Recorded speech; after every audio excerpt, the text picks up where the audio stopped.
बाबूलाल नौकरी की तलाश में गांव से मुंबई शहर में आता है। वो नौकरी के लिए बहुत भटकता है, पर उसको कहीं भी नौकरी नहीं मिलती है और दिन भर धूप में भटकने की वजह से उसकी तबीयत खराब हो जाती है। सोचा था मुंबई आकर कुछ काम करूंगा, पर यहाँ तो आते ही मेरी तबीयत ही खराब हो गई है। लगता है शहर की हवा मुझे सूट ही नहीं कर रही है। अब तो डॉक्टर के पास जाना ही पड़ेगा। बाबूलाल डॉक्टर के पास जाता है तो देखता है कि वहाँ बहुत भीड़ लगी हुई है।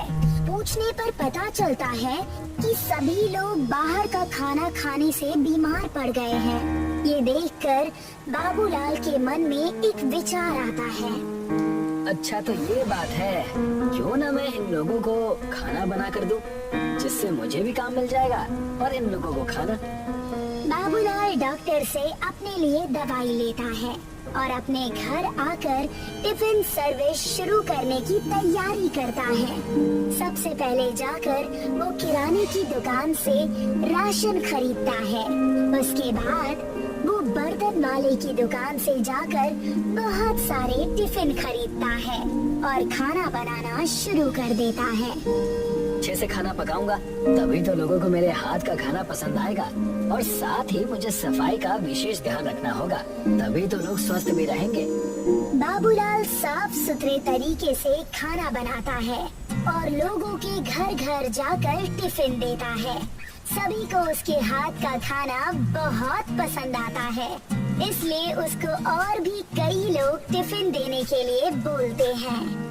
अरे वाह, मैंने जितना सोचा था ये काम तो उससे भी अच्छा चल रहा है। अब तो मन लगाकर काम करना पड़ेगा, तभी जाकर ज्यादा लोगों को टिफिन पहुंचा सकता हूँ।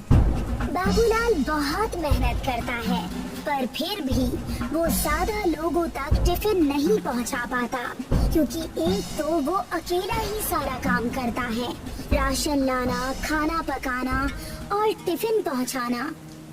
वो देखता है कि बहुत से लोग सुबह सुबह ऑफिस जाने के लिए बस की लाइन में लगे हुए हैं। इन्हें देखकर नहीं लगता कि ये सभी लोग ऑफिस के चक्कर में नाश्ता भी ठीक से करते होंगे। अगर इनको बस में जाते जाते नाश्ता मिल जाए तो ये लोग ऑफिस भी टाइम पर पहुंच जाएंगे और भूखे भी नहीं रहेंगे। बाबूलाल एक बस रेस्टोरेंट खोलने की सोचता है। इसके लिए वो गांव से अपनी पत्नी और छोटे भाई को शहर बुलाता है और टिफिन सर्विस से कमाए पैसों से एक 2 मंजिला बस खरीदता है। अब मेरे इलाके में कोई भी भूखा नहीं रहेगा। मैं सभी लोगों को नाश्ता करवा कर ही ऑफिस भेजूंगा। चलो आज से ही काम शुरू कर देता हूँ। शुभ काम में देरी क्यों करनी। अब बाबूलाल, उसकी पत्नी और भाई मिलकर बस में रेस्टोरेंट बनाने की तैयारी करते हैं। देखो मुझे गाड़ी चलानी तो आती ही है, इसीलिए मैं बस चलाऊंगा। मेरे हाथ का खाना एक बार कोई खाएगा तो दोबारा कहीं और खाना खाने जाएगा ही नहीं। हाँ हाँ, साफ साफ बोलो ना कि खाना तुम बनाओगे। इतना घुमा फिरा कर बोलने की क्या जरूरत है। मैं तो ना खाना बनाना जानता हूँ और ना गाड़ी चलाना। मैं क्या काम करूँगा। मैंने तो पहले ही कहा था कि मैं नहीं आऊँगा शहर। देखा, मेरे आने का कोई मतलब ही नहीं रहा। कोई जरूरी है कि तुम्हें बस चलाना और खाना बनाना है। अगर तुम चाहो तो हमारे इस बस रेस्टोरेंट में हमारी मदद कर सकते हो। तुम कुछ और काम भी कर सकते हो। और काम क्या रहेगा। दोनों काम के लिए आप दोनों तो हो ही ना। खाना देने वाला भी तो कोई चाहिए ना, और जिनको खाना दोगे उनसे पैसे लेने के लिए भी तो आदमी की जरूरत पड़ेगी ना, या वो काम अपने आप ही हो जाएगा। ठीक है, फिर मैं वेटर और बस कंडक्टर का काम कर लूंगा। लो, ये हुई ना बात। अब तो नहीं कहोगे ना कि तुम्हारे शहर आने का कोई मतलब नहीं निकला। नहीं, अब नहीं कहूँगा। चलो आज एक डेमो लेकर देखते हैं। पर आज तो संडे है ना, आज कौन जाएगा ऑफिस। आज हम अपनी सभी चीजें बस में अच्छे से सेट कर देंगे, ताकि कल हमें सुबह सुबह ज्यादा दिक्कत ना हो। मैं सोच रहा हूँ कि रेस्टोरेंट का सारा सेटअप हमारे ऊपर वाली मंजिल पर करना चाहिए। जिसको खाना खाना होगा वो ऊपर आ जाएगा और खाने के बाद नीचे आ जाएगा, जिससे बाकी यात्रियों को भी परेशानी नहीं होगी। हाँ, ये ठीक रहेगा। किचन का पूरा सेटअप ऊपर ही कर लेते हैं, ताकि दोनों चीजें आपस में मिक्स ना हो। तीनों मिलकर बस में रेस्टोरेंट बनाने की तैयारी करने लगे। उन्होंने अपने सारे बर्तन और कुछ कुर्सियों के साथ कुछ मेज भी बस में रख दिए। ये लोग ऊपर वाले मंजिल पर सभी चीजें व्यवस्थित कर लेते हैं। ये हुआ ना सेटअप। अब देखना, कल सुबह से ही हम लोग अपनी सर्विस शुरू कर देंगे। पर इसके लिए लोगों को हमारे बस रेस्टोरेंट के बारे में पता भी तो होना चाहिए। हमें एक बड़ा सा बोर्ड बस के आगे लगाना होगा। अब बाबूलाल दुकान से एक बड़ा सा बोर्ड बनवा कर लाता है, जिसमें बड़े बड़े अक्षरों में लिखा हुआ है बाबू बस रेस्टोरेंट। उस बोर्ड को बस के आगे टांग देता है और अब सभी लोग सुबह होने का इंतजार करते हैं।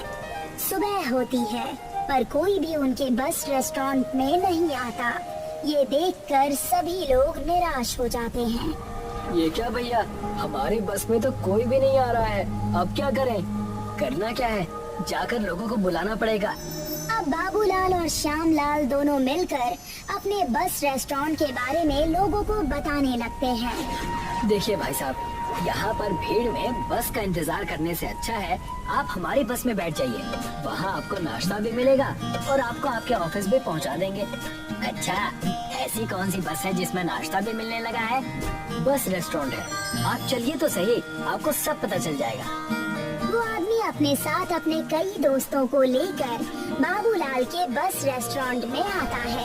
बाबूलाल की पत्नी सभी के लिए नाश्ता बनाती है, जो कि सभी को बहुत पसंद आता है। ये तो बहुत अच्छी सुविधा दी है आपने भाई साहब। ऑफिस के ऑफिस पहुंचना भी हो जाता है और साथ में खाना भी हो जाता है। हाँ, सुविधा तो अच्छी है, पर उसके बाद भी हमारी बस में कोई आ नहीं रहा है, क्योंकि आपके इस बस रेस्टोरेंट के बारे में लोगों को पता नहीं है, इसीलिए कोई नहीं आ रहा। जब पता चलेगा तो लोग जरूर आएंगे। अब आप ही देखो ना, जब आपने मुझे बताया तभी तो मुझे इसके बारे में पता चला। मैंने इतना बड़ा बोर्ड तो लगाया हुआ है, अब और कैसे बताऊं लोगों को अपने बस रेस्टोरेंट के बारे में? बोर्ड तो लगा दिया, पर उसे कोई तभी देखेगा ना जब बस के पास आएगा। कुछ ऐसा करो कि बस के पास आए बिना भी लोगों को आपकी बस रेस्टोरेंट के बारे में पता चल जाए, जैसा कि तुम चाहते हो।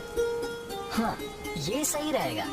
अब बाबूलाल बहुत सारे पैम्पलेट्स छपवाता है और जगह जगह जाकर उनको बांटने लगता है। वो बस स्टैंड में लाइन में लगे लोगों को भी देता है। इसके अलावा वो घर घर जाकर भी लोगों को ये पैम्पलेट्स बांट देता है, जिससे अब सभी लोगों को उसके बस रेस्टोरेंट के बारे में पता चल जाता है और उसके बस रेस्टोरेंट में लोगों की भीड़ लग जाती है। अरे भाई, जरा आराम से चढ़ो, बस भागेगी नहीं आपको छोड़कर। सभी लोग ठीक से बैठ जाइए। श्यामलाल सभी के टिकट्स काटता है और खाने के ऑर्डर्स लेता है। बाबूलाल की बीवी खाना बनाती है।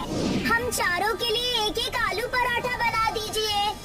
ठीक है मैडम, अभी लाता हूँ। बहुत सारे लोग ऊपरी मंजिल पर खाना खा रहे हैं और बहुत सारे लोग नीचे बैठकर सफर कर रहे हैं। ये लीजिए मैडम, आपके पराठे और ये हमारे रेस्टोरेंट का टेस्टी अचार। थैंक यू भैया। जैसे जैसे समय बीतता है, बाबूलाल के बस रेस्टोरेंट में लोगों की भीड़ लगने लगती है। अब सभी लोगों को इस बस रेस्टोरेंट के बारे में पता चल गया है, इसीलिए सभी लोग इससे सफर करना पसंद करते हैं और देखते ही देखते बाबूलाल को शहर में सभी लोग जानने लगते हैं और वो बहुत पैसे कमाकर यहाँ पर अपना एक सुंदर सा घर खरीद लेता है।